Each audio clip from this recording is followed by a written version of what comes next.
वार्षिक परीक्षा तो सरी जाइथिबे जानथिबे।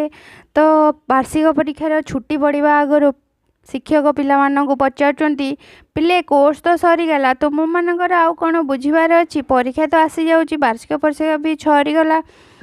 ଗୋଟେ ଛାତ୍ର ସାଙ୍ଗେ ସାଙ୍ଗେ ଉଠିକି କହୁଛି ସାର୍ ମୋର ଗୋଟେ କ୍ୱେଶ୍ଚିନ୍ ପଚାରିବାର ଥିଲା ପ୍ରଶ୍ନପତ୍ରଟା କେଉଁଠି ଛପା ହେଉଛି ଆପଣ କହିପାରିବେ କି? ନେକ୍ସଟ ଏକ୍ଜାମ୍ ବେଳକୁ ଆମକୁ ଟିକେ ଦରକାର ହେଇଥାନ୍ତା।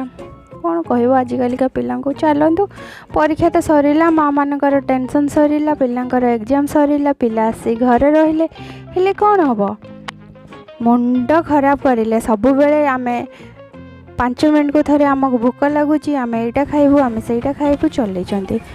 କ'ଣ କରିବା ସବୁବେଳେ ରୋଷେଇ କରିସାରିଲା ପରେ ବାହାରୁ ପିଲାଙ୍କୁ ଆଣିକି ଦେବାଟା ତ ଠିକ୍ ନୁହଁ।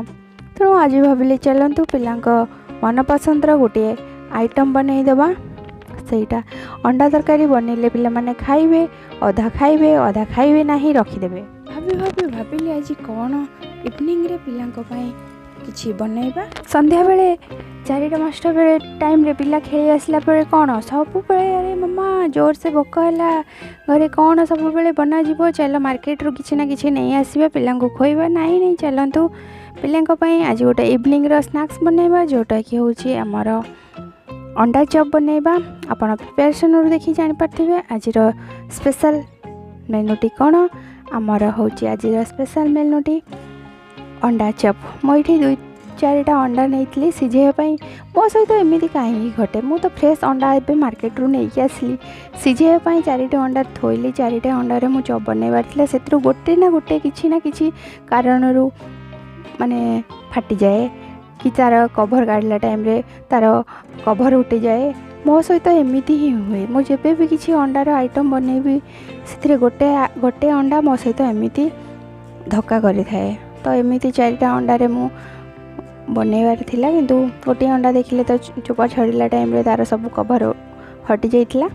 छाड़ तो 3टा अंडा को मु फाड़ फाड़ कर काटिदेली 2 फाड़ से आमे आलूर मसलाटी बनइबा।